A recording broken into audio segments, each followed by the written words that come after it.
députés de cette plateforme pendant 2 jours. Ces rencontres s'assignent comme objectif d'orienter les élus sur le respect de la discipline à observer durant ce mandat de 5 ans à l'Assemblée nationale.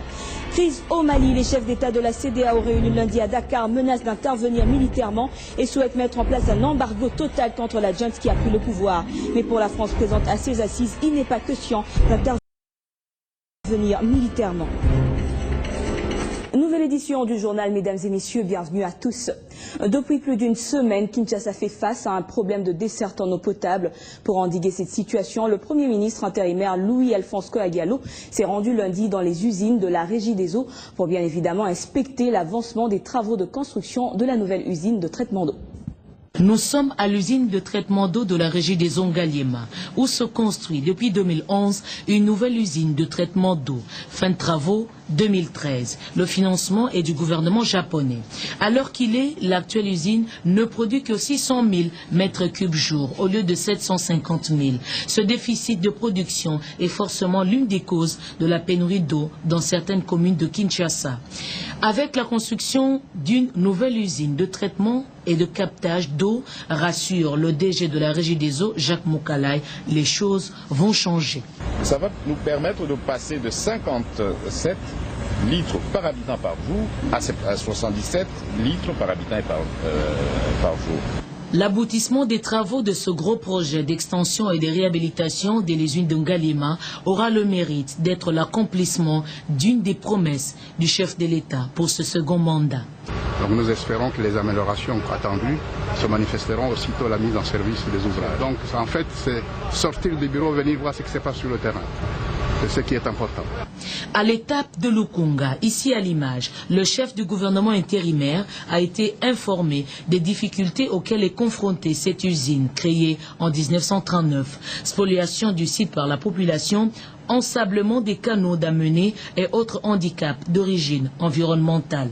Avec une capacité installée de 48 000 mètres cubes jour, cette usine ne connaît pas de financement depuis 20 ans. Alimentée par les eaux des rivières Lukunga et Gombe et celles du fleuve Congo, 30 agents sont commis à faire tourner cette unité de production, bon gré mal gré.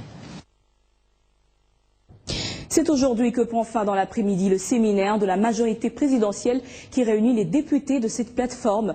Pendant 2 jours, ces rencontres s'assignent comme objectif d'orienter les élus sur le respect de la discipline à observer durant ce mandat de 5 ans à l'Assemblée nationale. Lors de la première rencontre hier, les orateurs se sont succédés pour exposer sur différents thèmes dans le but de renforcer les capacités des honorables nouvellement élus. Retour sur ce séminaire avec Crispin Chibasso. Après le PPRD, le secrétariat général de la majorité présidentielle se donne à l'encadrement des députés nouvellement élus, provenant de tous les partis politiques de cette plateforme. Les nouveaux députés se sont déplacés en masse pour répondre à cet appel. À l'hôtel Vénus, dans la commune de la Gombe, durant 2 jours, les élus de la majorité présidentielle vont bénéficier de la matière des exposants ayant de l'expérience dans l'exercice des mandats parlementaires. Déjà ce lundi, plusieurs intervenants se sont succédés pour des orientations en rapport avec le mandat du peuple. Juste et coutumes parlementaires, les nouveaux élus s'abreuvent donc pour répondre aux prérogatives d'une vie parlementaire. La majorité parlementaire, c'est celle-là qui défend la vision, le projet de société de l'État. Donc nous devons intérioriser cette réalité. En même temps, nous avons estimé que la majorité, les députés nationaux de la majorité, vont mettre en place une pratique de réunions régulières, notamment avec les membres du gouvernement. De sorte qu'en amont, sans qu'il soit nécessaire de présenter une motion à l'Assemblée nationale, en amont, un ministre corrompu, un ministre poursuivi par la clameur publique pour immoralité notoire, en amont, entre nous, députés de la majorité, nous pouvons exiger qu'il soit démis. Secrétaire général du PPRD, Évariste Bouchab, exposant, félicite les organisateurs pour l'initiative. Je dois ici remercier le secrétaire général de la majorité présidentielle qui a voulu qu'avant qu'il commence véritablement la législature, nous puissions avoir la même vision, les mêmes entendements pour mieux affirmer la majorité. Députés de la majorité présidentielle, tous promettent de respecter la discipline de cette famille politique.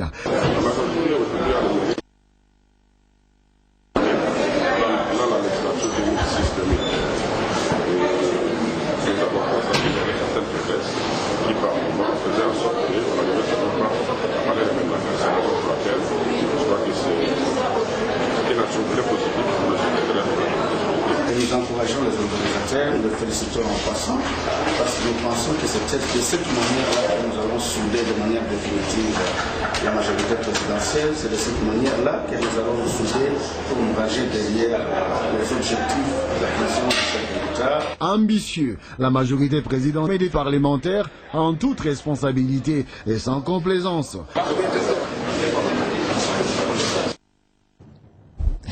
Évaluer les progrès réalisés actuellement par la RDC sur le plan de la réforme publique, tel était l'objectif du séminaire atelier tenu lundi à l'intention des membres de l'administration publique. Un séminaire animé par le coordonnateur de COREF qui juste après explicitait à la presse l'importance d'une bonne gestion, mais également des avancées significatives observées depuis 2004 en RDC. Suivez. Les gouvernements, avec l'appui de partenaires de développement, a instauré un système d'évaluation de la gestion des finances publiques. Il y a plusieurs évaluations qui ont été faites et l'une de ces évaluations, c'est le cadre des mesures de la performance de gestion des finances publiques.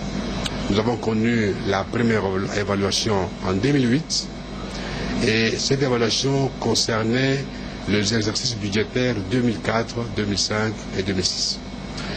Et les résultats étaient rendus publics en 2008. Après 2 ans, le gouvernement a, sur base des conclusions des évaluations en 2008, le gouvernement a adopté une stratégie de réforme des finances publiques et qui est construite autour de 5 piliers importants, à savoir la réforme budgétaire, la réforme de la fiscalité, l'amélioration de la dépense publique, la réforme de la comptabilité à la trésorerie et la réforme du système de contrôle. Et en 2012, par rapport aux efforts tels qu'ils sont perceptibles, le gouvernement a jugé bon d'organiser une seconde PFA en 2012. Et ça sera au mois de juin, pour essayer de voir quelles sont les avancées et quels sont les efforts qui ont été fournis par le gouvernement afin de constater ces sauts qualitatifs en matière de gestion des finances publiques. Mais comme l'événement sera au mois de juin, pour ne pas surprendre les gens, le gouvernement, à travers les COREF, a organisé un atelier où on devait sensibiliser les gens sur l'activité à venir. Révolution de la modernité au Bas-Congo, plus précisément à Matadi. Le maire de la ville, Jean-Marie Lukombo, a inspecté les travaux de construction et de réhabilitation des routes principales et secondaires. Les détails avec notre correspondant sur place, Jean Louindoula. Cherchant toujours à faire le suivi du programme de développement défini par le chef de l'État, sous la dénomination 5 chantiers de la République dans son volet infrastructure, le maire de Matadi, Jean-Marie Lukombo, a effectué lundi 2 avril 2012 une visite de quelques chantiers dans le but de faire un état des lieux de la voirie urbaine. La ville étant toujours confrontée au problème des embouteillages pendant les heures de pointe, il va sans dire qu'elle a besoin de se désenclaver grâce aux routes secondaires visant à assurer la fluidité de la circulation. Le numéro 1 de Matadi, qui est accompagné du directeur provincial de l'Office de voiries et drainage OVD Bas-Congo, a inspecté des chantiers presque à terme, notamment celui de l'axe routier long de 1141 mètres qui va de Procréti au débarcadère du Bongo de la commune de Matadi, dont les travaux de bétonnage ont été préfinancés et exécutés par l'entreprise chinoise Zingui, mais aussi celui de l'avenue Kinkanda d'une longueur de 1000 mètres, pour lesquels il ne reste plus que 200 mètres à bétonner par l'entreprise locale Gropano sur un financement du gouvernement de province. À l'issue de la visite, le maire de Matadi s'est dit comblé par l'attention dont fait l'objet sa ville, qui compte à ce jour presque une vingtaine de chantiers en construction des routes, avec 8 déjà achevés et opérationnels, 3 dont les travaux sont presque à terme, 4 en projet et qui n'attendent que le début des travaux, les coûts d'envoi ayant déjà été donnés. Jean-Louis Ndouambila, Matadi, Télé 50.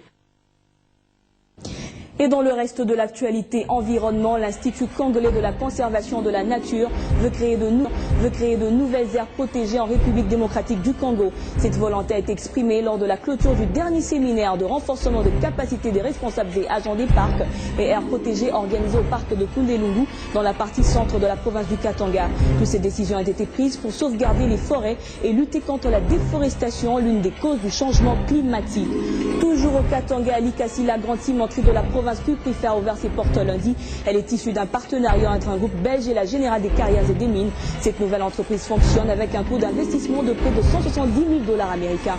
Ce partenariat permettra à la GECAMINE non seulement de gagner des dividendes, mais aussi de réduire sa taille et de se consacrer essentiellement à son objet social qui est la production du cuivre et du cobalt.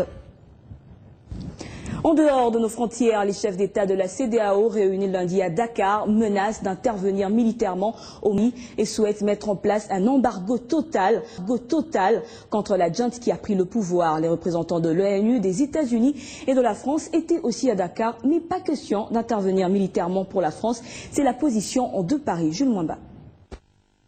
Rébellion au nord, putsch au sud. La situation au Mali est inquiétante. Inquiétante pour les conditions humanitaires des populations et pour l'avenir de ce pays d'Afrique de l'Ouest.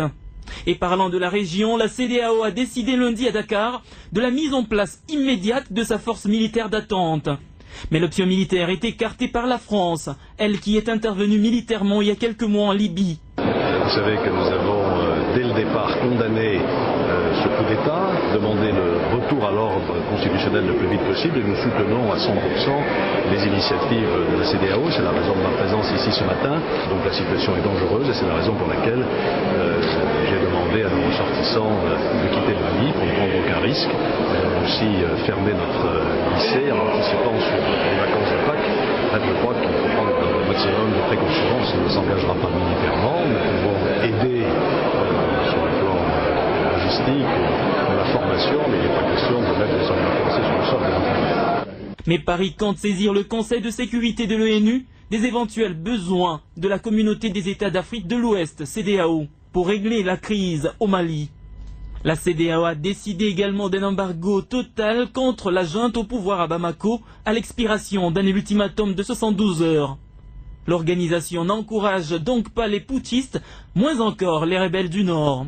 La CEDEAO mettra d'ailleurs tous les moyens pour stopper cette rébellion et faire en sorte que le Mali retrouve l'intégrité de son territoire.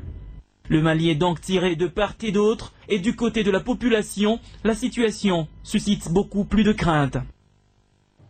La chanteuse américaine d'origine barbade Rihanna sera bientôt à l'affiche de Battleship, sa première expérience au cinéma.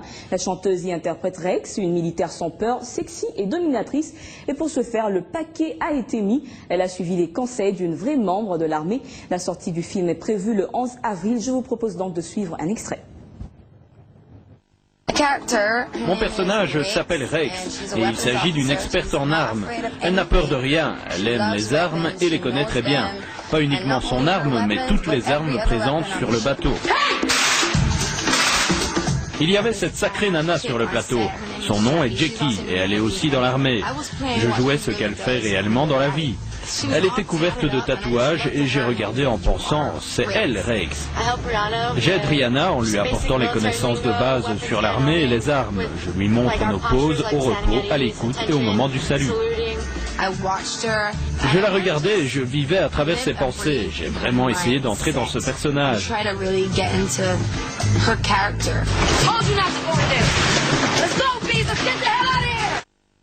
En sport, Congo Foot, c'est le nouveau magazine qui vient de voir le jour en République démocratique du Congo.